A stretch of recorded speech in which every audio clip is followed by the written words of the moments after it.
Hi ladies, welcome to the First Colony Church of Christ Women's Ministry channel. My name is Missy Edgman. I am the women's minister at First Colony. And today I'm going to be talking about marriage and how to stay married without committing murder. So, God intended marriage to be this beautiful, powerful thing. The marriage between a man and a woman provides a stable economic situation. It provides a well-balanced, multi-focused emotional situation to be able to raise children in a good environment. And that has profound effects on the family, and the church, and the community, and the societies where we live, the nations that we live in, the world. It is a very, very huge force for good.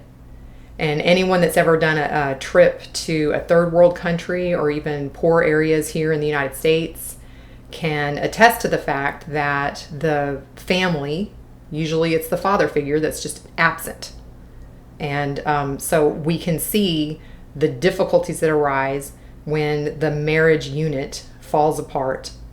And we can get a glimpse of the beauty that it's supposed to be as it's taught in the Bible. And we all live usually somewhere in the middle. The Apostle Paul, not only is it good for our world that we live in, but the Apostle Paul, in his letter to the Ephesians in chapter 5, he says, this is a mysterious thing, but marriage is even supposed to be like this little model of God and Jesus, their relationship with each other, which that's a mystery. I mean, I don't think any of us can fully conceive of that because none of us have seen this perfection in marriage, what this would look like if it were just completely balanced like that and completely self-giving the way that their relationship is with each other. But wouldn't that be a beautiful thing? I think that it can be sometimes almost painful to hear that, though. If you're in a difficult season in your marriage or have had a difficult marriage, like always, it's not just a season, but maybe it's just hard. It can be painful. I know there have been times when I've gone to church and I've heard lessons on marriage and I just leave feeling worn out and really just sad because I know how far short we fall of what God's ideal is for us. But what I want to share with you today is just some of the beautiful things that I feel like I've learned as I've struggled through that, as I've struggled through just living in perfection and desiring the ideal, and what God has to teach us in the process is just a really, really beautiful thing. And we can't be naive. We cannot be naive about what we're up against when it comes to marriage, because it stands to reason that if God has created it to be this very powerful force for good, and if it is even supposed to be a model of the relationship of God and Jesus Christ, doesn't it make sense that there would be forces that are opposed to God that would be opposed to marriage as well? So have you ever thought about it that way, that when you've been having difficulties in your marriage, this may not have anything to do, not as much to do as you might expect with you and your husband as it is to, there are powers and principalities, is what he says. He says our struggle is not against flesh and blood, but against the rulers, against the authorities, against the powers of this dark world, and against the spiritual forces of evil in the heavenly realms. So there are forces that would like to tear apart our marriages. There are forces that would like to take away the joy that God wants to give us through Jesus Christ. So when you get married, you are entering a battlefield. And we need to recognize this. It's not going to help us to go in being soft. We need to go in thinking like soldiers.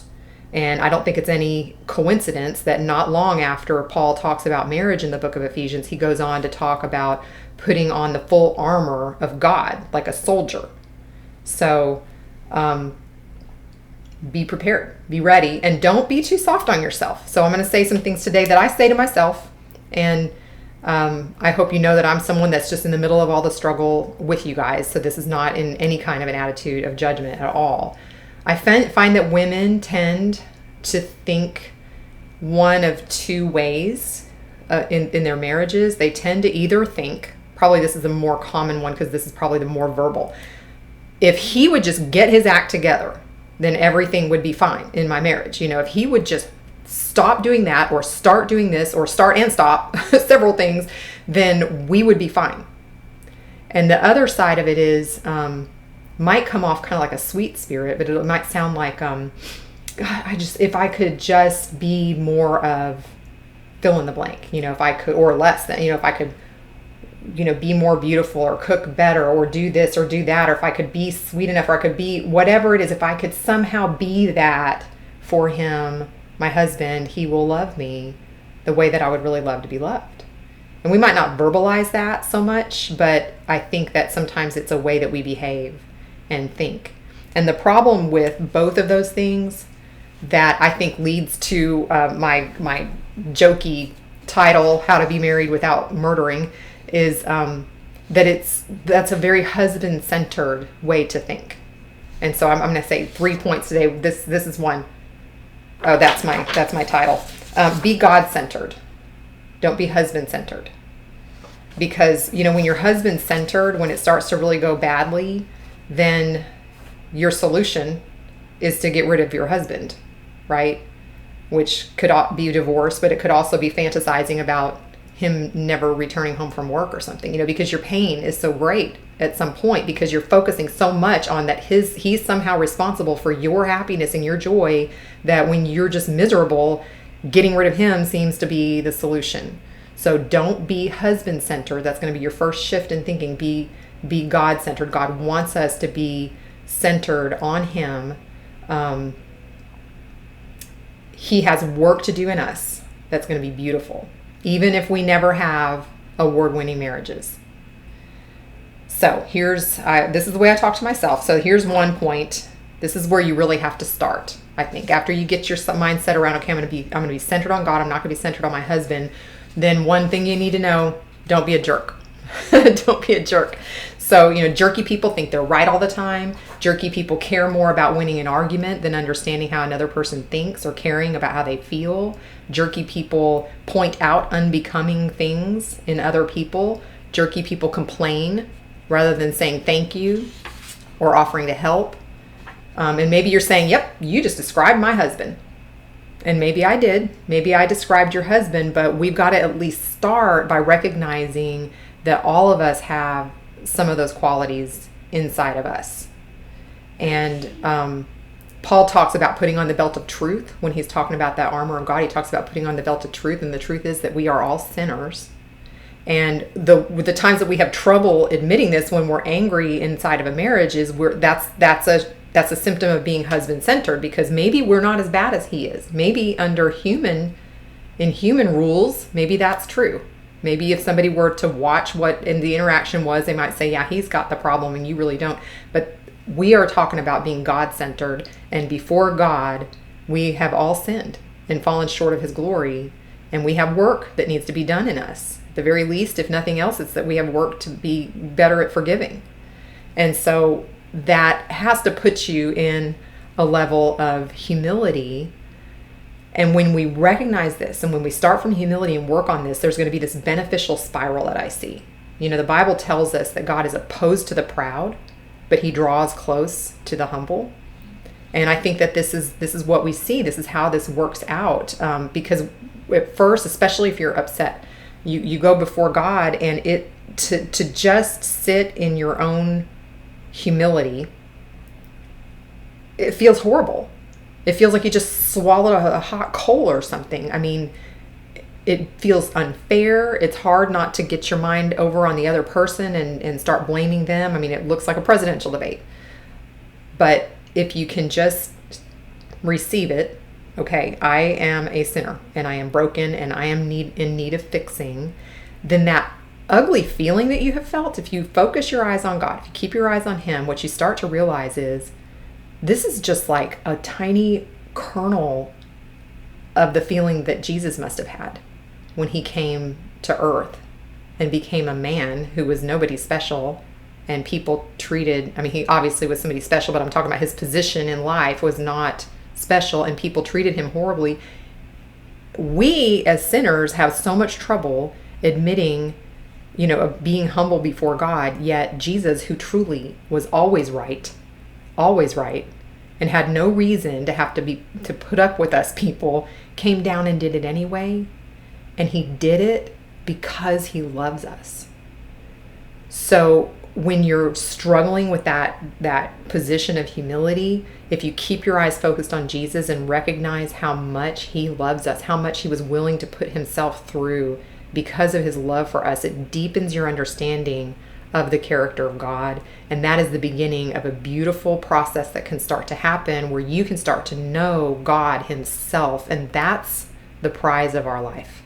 No matter what else happens in your life, when you know God himself, that is going to bring joy and stability in your life. It makes it worth it.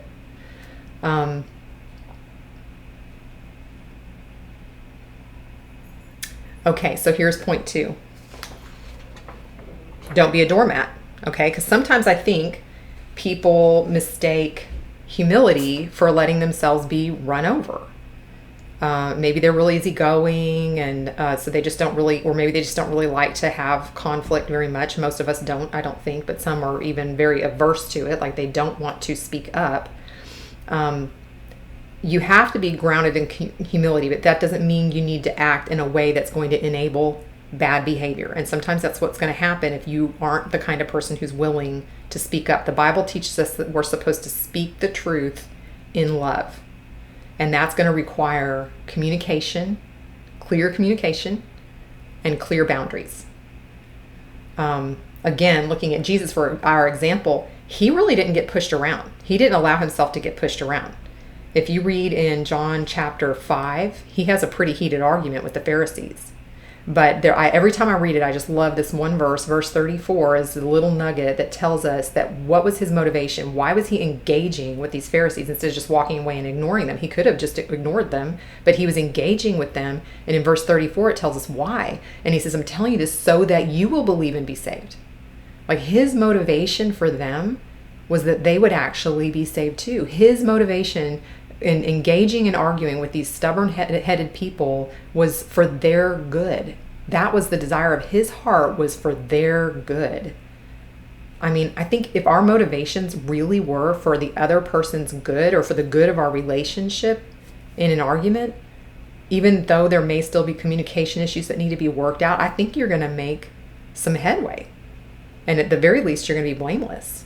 Because your motivation, your desire, it was for the other person's good. But, how many of us can say that our last argument really had that kind of motivation at its center? Some people never want to speak up or argue at all, but the Bible tells us that we are supposed to be peacemakers, the Bible tells us to be peacemakers, and I've heard it taught, be peacemakers, not peace fakers. The Bible teaches us peacemakers, don't be peace fakers. So there are times that we are going to need to engage.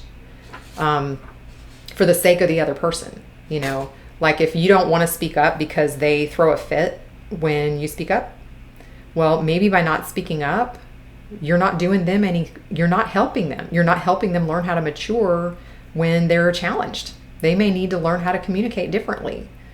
There may be some behaviors that you see that simply are not good for your marriage and you need to speak up. There may be, those things you're looking at on your phone, those things you are doing, those things are not good for you. They're not good for your marriage. I am speaking up. I am drawing the boundary line. We're going to deal with this. But that's going to take a lot of courage. It's going to take a community around you. It's going to take godly friends. It's going to take godly counsel. And please, godly friends and godly counsel, because other people will lead you the wrong way. But there are times when it's going to be really, really important to speak up. Don't be a doormat.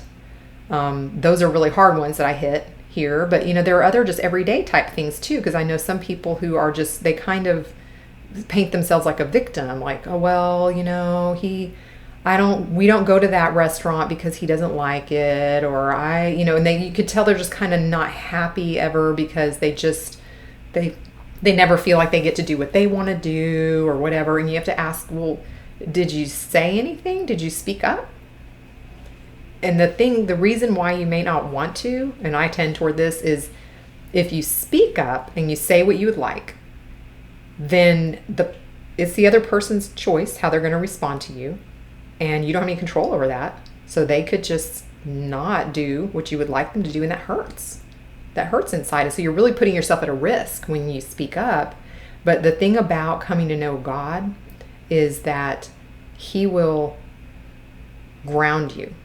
He'll make you strong, because you'll know that His love for you never changes, and it's deep and it's sustaining. And as you've been going through all, your work with humility, you learn his nature is to be very patient with you and gentle and encouraging. He's bent to forgive you. So you have all this good stuff coming to you from God, and it can give you more courage and stability to be able to take the rejections from other people, even if it's your spouse. And then what you may learn is it's nothing to do with you at all. It's not really a rejection of you. You have a lot more freedom than you might recognize to just live in joy, whether you have a spouse who wants to kind of join you or not. Either one of those is still okay. So you can be married and be happy and not feel like it has to be any different than it is. So something else that needs to be said, simply because about 20% of marriages have some level of abuse involved in them, I need to just tell you, please do not suffer under abuse thinking that you're honoring God. There are resources listed in the women's ministry page of our church's website. Honor your life and honor the lives of your children enough to get help and make sure that you guys are living in safety. If you're confused on this issue, then take a look at Jesus' life. When people were trying to do things to him like throw him over a cliff or stone him, he left. He didn't stay around for that. He did not go into Jerusalem during the period of time that there were people who were plotting against his life. The only time he went into Jerusalem was when he was going to go to fulfill the prophecy to sacrifice his own life for the sins of the world. And he's already done that. You're not being asked to do that. So be sure to get help if you need it. So those are my points. Be God-centered, not husband-centered. Don't be a jerk. Don't be a doormat. And may God bless you and eventually your marriages richly as you come to know him more. Thank you.